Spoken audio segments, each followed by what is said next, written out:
자, 여러분 왕과 사는 남자 봤어요? 안 봤어요? 역대 한국 영화 그 흥행 순위 2위라고 하는데 1,700만 명 곧 넘을 거라 그랬는데 저는 안 봤습니다. 단종에 관한 얘기죠. 제가 TV 보니까 이 단종에 관한 내용이 수능에 출제될 가능성이 높답니다. 일타 강사 그 얘기 하더라고요. 왜냐면은 그 당시에 이슈가 됐던 것은 좀 반영을 많이 한대요. 단종에 대해서 좀 잘 알아두세요. 단종이 10살의 나이에 왕으로 즉위를 합니다. 그러니까 초등학교 한 5학년 나이에 왕으로 즉위해서 3년 동안 다스리다가 계유정난이 일어나죠. 그래가지고 왕위에서 물러나고요. 고등학교 1학년 나이인 16살에 숨을 이렇게 거두게 됩니다. 오늘 본문에 나오는 요시야는 단종처럼 어린 나이에 왕위에 올랐는데 몇 살 때 왕위에 올렸느냐? 8살 때 왕이 됐다 그래요. 8살. 그러니까 지금으로 하면 초등학교 2학년 나이에요. 초등학교 2학년 때 기억나요? 저희 막내가 초등학교 2학년인데 완전 철없는 아이입니다. 자기 앞가림도 제대로 못하고요. 겨우 이제 자기 혼자서 목욕할 정도 된 나이예요. 그 나이에 나라를 다스리는 왕이 된 겁니다. 엄청 어린 나이죠. 근데 요시아가 왕이 되었던 시기에 유다는 또 평안하면 괜찮아요. 단종 시대에는 사실 좀 평안했는데 단종을 지켜줄 수 있는 사람이 없어가지고 왕위를 이제 빼앗겼지만은 이 요시아는 더 어린 나이에 왕이 됐는데 유다가 엄청나게 종교적으로 정치적으로 심각한 문제가 있었습니다. 오랫동안 우상 숭배를 하면서 종교적으로 완전히 무너진 상태였어요. 그의 할아버지 므낫세 왕은 무려 55년 동안 유다를 다스렸는데 므낫세는 유다와 이스라엘을 통틀어서 가장 악한 왕이에요. 가장 많은 우상을 섬기고 가장 많은 악을 행했던 왕이에요. 그러니까 심지어 어땠냐면 여호와의 성전 안에 우상을 위한 제단을 쌓고 아세라 목상을 세웠다고 그럽니다. 그러니까 지금으로 말하면 이 교회 안에 우상을 세우고 교회 안에서 막 점을 보고 막 그랬다는 거예요. 그러니까 얼마나 타락한 거예요. 더 나아가서 그 므낫세는 자기의 아들을 불 가운데 진화하겠다는 거예요. 그러니까 그 인신공양, 사람을 제물로 드리는 그런 우상을 섬겼고 또 점장이를 불러서 점을 치게 하고 마술사를 시켜서 마법을 부리게 하고 악령과 귀신을 불러내어 물어보기도 했다 그래요. 이스라엘 왕이 유다의 왕이 그렇게 했다는 거예요. 유다의 왕이. 그러니까 그 당시에 할 수 있었던 온갖 우상 숭배는 다 한 거예요. 그러니까 이 므낫세 왕 시대에 므낫세 왕과 유다 백성이 얼마나 심하게 우상을 섬겼던지 우상을 섬기다가 멸망한 가나안 사람들보다 더 심하게 섬겼다 그래요. 가나안 사람들 원래 그 땅에 살고 있던 사람들이 하나님께 엄청나게 죄를 많이 짓고 우상을 숭배해가지고 쫓겨나잖아요. 그래서 그 땅을 대신 이스라엘 백성들에게 주잖아요. 그 가나안 사람들 심판하시고. 그런데 이스라엘 백성들이 그 사람들보다 훨씬 더 심하게 55년 동안 그렇게 우상을 섬기고 죄를 범했다는 겁니다. 자, 이렇게 죄를 범한 유다 백성 어떻게 되겠어요? 가나안 족속들이 심판을 받았듯이 하나님께 심판을 받게 될 거예요. 그래서 하나님께서 선지자를 보내가지고 예루살렘과 유다에 재앙을 내리실 거라고 그렇게 말씀을 하십니다. 자, 므낫세는 여호와 앞에서 악을 행했던 것뿐만 아니라 무고한 사람의 피를 많이 흘렸다고 그래요. 그러니까 므낫세 시대의 유다와 예루살렘은 온갖 악으로 가득한 암흑 그 자체였습니다. 그런 시기를 지났어요. 55년 동안에. 그리고 그 므낫세의 뒤로 해서 아들 아몬이 왕이 됐는데 아몬도 자기 아버지랑 똑같아요. 부전자전이라고 그러잖아요. 똑같이 악을 행했어요. 그래가지고 참다 못해가지고 신하들이 아몬 왕을 죽입니다. 그러니까 므낫세 55년, 아몬 2년 합치면은 57년이에요. 거의 60년 동안 가장 악한 왕들의 아래에 있었고 그 유다 백성들이 우상을 섬겼어요. 그러니까 여호와 하나님을 섬기는 것이 무엇인지조차도 잊어버린 세대가 됐고요. 그리고 정치적으로는 왕이 암살된 아주 혼란의 시기예요. 그때 종교적으로 완전히 타락하고 정치적으로 혼란의 시기에 요시야가 왕이 된 거예요. 그것도 몇 살에? 8살에 왕이 된 겁니다. 근데 참 다행이게도 이때 8살이면 보통 수렴 청정을 하잖아요. 다른 사람들이 단종이 자기 어머니도 일찍 죽고 할머니도 일찍 죽잖아요. 어머니나 할머니 한 분만 살아 있었어도 왕위를 빼앗기지 않았을 거예요. 근데 단종은 그렇게 지켜줄 사람이 없었어요. 그래서 수양대군이 빼앗아 간 거잖아요. 근데 여기 요시야 때도 자기가 어리니까 정치를 못하니까 그 주위에 있는 신하들이 나라를 다스렸는데 어떤 사람이 나라를 다스렸는지는 성경에 말하고 있지 않아요. 그런데 아마도 경건한 신하들, 여호와를 섬기는 경건한 신하들이 왕을 대신해서 나라를 다스렸던 것 같습니다. 왜냐하면 요시야가 하나님을 섬기는 사람으로 자라날 수 있었던 것은 주위 사람들 영향이 있었을 거거든요. 만약에 우상을 섬기는 사람들 옆에 있었으면 요시야도 우상을 섬겼을 거예요. 하지만은 요시야는 뭐라고 평가받아요? 하나님 앞에서 정직하게 행한 왕이고 다윗의 길을 걸으며 좌우로 치우치지 않은 왕이다, 그렇게 평가를 받잖아요. 그리고 모든 왕들을 통틀어서 가장 하나님의 율법에 온전히 순종했다는 평가를 받고 있어요. 그래서 요시야가 어렸을 때부터 누구의 영향을 받았겠느냐? 경건한 사람들이 영향을 받았을 거라고 보는 겁니다. 경건한 신하들이 나라를 다스릴 거라고 보는 거예요. 자, 어렸을 때 좋은 신앙의 양육자를 만나는 것은 정말 중요해요. 큰 축복이에요.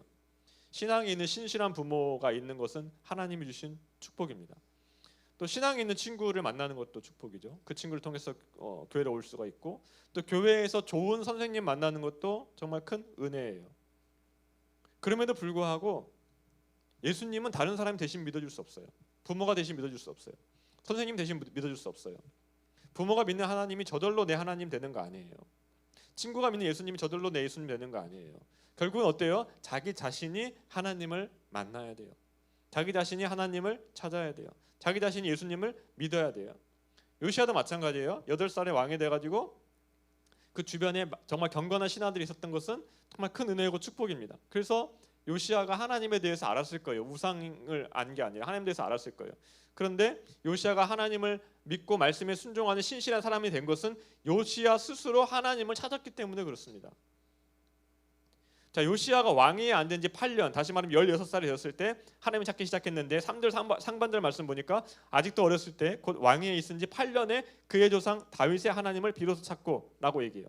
16살이면 여러분 나이예요. 고등학교 1학년, 2학년 때 나이예요. 그때 하나님을 찾기 시작했어요. 청소년 시기. 청소년 시기가 정체성이 이제 확립되는 시기잖아요. 청소년 시기가 감정적으로 관계적으로 하나님 만나는 시기예요. 그러니까 여러분들이 초등학교 때부터 예수님 믿을 수 있지만은 실제로 내가 관계적으로 감정적으로 하나님 예수님 만나는 시기는 언제냐? 청소년 시기예요. 청소년 수련회를 가면은 많은 친구들이 정말 인격적으로 예수님을 경험하잖아요. 그 시기에 요시야도 그 시기에 하나님을 찾았다는 거예요. 하나님을 스스로 하나님을 찾았다는 거예요. 그러니까 성경은 요시야가 어느 날 갑자기 이스라엘을 개혁한 개혁가가 되었다고 말하지 않습니다. 먼저 하나님을 찾기 시작한다고 말을 해요. 개혁은 그 다음이에요. 요시야의 변화는 행동부터 시작된 것이 아니라 하나님을 찾는 데서 시작된 거예요. 하나님을 찾는 것이 출발점이고 그 다음에 삶의 변화가 일어났다는 거예요. 오늘도 마찬가지입니다. 신앙의 출발은 언제예요? 하나님을 찾는 거예요. 예수님 찾는 거예요. 단지 교회에 오래 다녔다고 신앙이 생기는 게 아니에요. 유아부, 유치부, 초등부, 중등부, 고등부 거쳤다고 해서 자동으로 믿음이 자라는 것도 아니에요. 중요한 건 하나님을 인격적으로 만나는 거예요. 하나님 찾아야 돼요. 하나님 찾아야 돼요. 우리 집이 기독교 가정이니까 나도 기독교인이다. 아니에요. 내가 예수님을 믿는다. 내가 예수님을 믿는다. 그 고백이 있어야 돼요. 이게 진짜 신앙의 시작이에요. 여러분들이 어렸을 때부터 교회를 가는 친구들이 많이 있을 거예요. 아마도 거의 대부분이 그럴 건데, 그래서 예배도 익숙하고 찬양도 익숙하고 성경 구절도 어디서 많이 들어본 구절 많고 교회 친구들도 익숙할 수 있어요. 그런데 중요한 건 뭐냐? 익숙함이 믿음을 대신할 수는 없다는 거예요. 기독교인이란 건 뭐냐? 그 익숙함, 내가 기독교인의 어떤 기독교적인 그런 문화에 익숙하다고 해가지고 그게 믿음을 대신할 수 없다는 거예요. 하나님을 찾아야 돼요. 예수님을 찾아야 돼요. 예수님을 만나야 돼요. 아직 예수님 믿는 믿음이 없는 친구들이 있다면 요시야 같이 하나님 찾기 바랍니다. 지금 이 시기에 찾아야 돼요. 요시야도 지금 우리 같은 시기에 찾았잖아요. 예배를 하면서 말씀을 들으면서 기도하면서 예수님을 찾기를 바랍니다. 어릴 때부터 교회를 다녔기 때문에 관성적으로 교회에 나오는 것이 아니라 자기 신앙을 가지고 예배하는 사람들이 되길 바라요. 부모님 믿는 하나님, 친구들이 믿는 하나님 아니라 내가 믿는 하나님을 다 만날 수 있기를 바랍니다. 그 하나님 찾을 수 있기를 바랍니다. 자, 요시야가 16살에 하나님을 찾고 20살이 되던 해, 성인이 되던 해요. 성인이 되던 해에 본격적으로 개혁을 하기 시작합니다. 그러니까 16살 때 하나님을 찾기 시작해서 20살이 되기까지 4년 동안 요시야가 어떤 걸 하는 거예요? 하나님을 알아가고 또 말씀을 배우고 신앙이 자랐다는 거예요. 그러니까 신앙은 하루아침에 만들어지는 거 아니에요. 하나님 찾기 시작하고 말씀 안에서 자라고 그렇게 성숙해 가는 겁니다. 여러분도 지금 당장 고등학생이 뭘 개혁하고 이런 거 못 하잖아요. 어디 변화시키고 그러는 게 아니에요. 지금 이때는 뭘 해야 됩니까? 하나님을 찾아야 돼요. 하나님을 알아가야 돼요. 말씀을 가까이 하고 기도의 훈련을 하고 예배에 집중을 하고 하나님 앞에 마음을 여는 것이 우리에게 필요하다는 거예요. 여러분들에게. 그렇게 시작하면 하나님께서 여러분들의 신앙을 서서히 자라게 하십니다. 하나님을 찾는 사람은 반드시 자라게 돼요. 하나님은 그런 사람을 그냥 두지 않으세요. 자, 그렇게 청소년 시기에 하나님을 인격적으로 만나고 신앙이 자란 요시야가 20살이 되자마자 산당과 우상들을 없애기 시작합니다. 정말로 많았을 거예요. 60여 가까이 우상들이 있었으니까. 그렇게 유다와 예루살렘을 깨끗이 하는데 3절부터 7절까지 그 우상을 제거하는 내용만 계속 나오거든요. 근데 11개 보면 더 많이 나와요. 유다에 있는 우상을 다 없애고 예전에 있던 북이스라엘 영토까지 가가지고 깨끗하게 해요. 전 지역에 있는 우상을 제단을 헐고 우상을 빻아 가루로 만듭니다. 이렇게 요시야가 유다를 깨끗하게 해요. 이 장면을 보면은 하나님을 만난 한 사람이 얼마나 큰 변화를 일으킬 수 있는지를 보게 됩니다. 물론 왕이기 때문에 더 큰 변화를 일으킬 수 있지만은 역대기 기자가 요시야가 유다에 있는 온갖 우상을 무너뜨리고 유다를 개혁할 수 있었던 것은 뭐 때문인가? 하나님을 찾았기 때문이다. 거기에 근원을 찾습니다. 하나님을 찾는 것이 출발점이라는 거예요. 하나님을 찾지 않았던 므낫세와 아몬은 나라를 무너뜨렸어요. 우상을 섬기던 므낫세와 아몬은 나라를 무너뜨렸어요. 하지만 하나님을 찾은 요시야는 나라를 바로 세워요. 이렇게 하나님을 찾고 하나님을 만나는 것이 그 사람의 인생의 방향을 결정할 만큼 그 사람의 주위에 있는 사람에게 영향을 끼칠 만큼 중요하다는 거예요. 하나님 만나는 게. 오늘도 마찬가지죠. 예수님을 만난 사람은 삶의 방향이 달라집니다. 방향이 달라져요. 그 가정과 학교와 교회에 영향을 미치게 돼요. 자기가 바꾸려고 하는 게 아니라 내가 바뀌니까 가정이 바뀌는 거예요. 내가 바뀌니까 학교가 바뀌는 거예요. 내가 바뀌니까 교회가 바뀌는 거예요. 한 사람의 믿음은 절대 작지 않습니다. 여러분 한 사람이 예수님을 진짜로 만나면 그 변화는 여러분 자신에게서 끝나지 않습니다. 말투가 달라지고 생각이 달라지고 친구를 대하는 태도가 달라지고 가정의 분위기가 달라질 수가 있습니다. 근데 여기서 중요한 사실을 하나 우리가 짚고 넘어가야 하는데 자, 요시야의 개혁은 위대했어요. 정말로 엄청난 개혁을 이룬 사람이에요. 요시야는. 자, 그런 이렇게 요시야가 이룬 개혁의 결과가 어떻게 됐을까? 요시야 시대는 괜찮았어요. 요시야 시대에는. 그렇지만 요시야가 죽은 후에 요시야가 세워놓은 그런 개혁한 시스템은 하루아침에 무너집니다. 유다 백성들은 다시 우상으로 돌아가요. 그리고 어떻게 됩니까? 결국 바벨론에게 멸망하여 포로로 끌려가게 됩니다. 역사상 가장 위대한 개혁을 했는데 결국 나라가 망했어요. 왜 그럴까요? 요시야가 제단을 허물고 우상을 가루로 만들 수는 있었지만은 백성들 마음속에 있는 우상은 허물 수 없었기 때문에. 땅은 깨끗해졌지만 백성들 마음은 여전히 더러웠던 거예요. 그러니까 외적인 개혁은 가능했지만은 내적인 변화는 이루어내지 못했어요. 그래서 요시야가 죽자마자 그렇게 빠르게 이스라엘 백성들이 우상을 섬긴 거예요. 요시야의 개혁은 위대했지만 그것으로는 충분하지 않아요. 외적인 개혁만으로는 사람을 근본적으로 바꿀 수가 없어요. 그 마음이 변해야 돼요. 마음이. 이게 우리에게 중요한 가르침을 주는데 좋은 환경이 사람을 어느 정도 바꿀 수 있지만 온전히 바꾸지 못해요. 좋은 제도도 사람을 온전히 바꾸지 못합니다. 좋은 교육도 어느 정도 영향을 줄 수는 있어요. 사람에게. 하지만 사람의 중심 자체를 바꾸지는 못해요.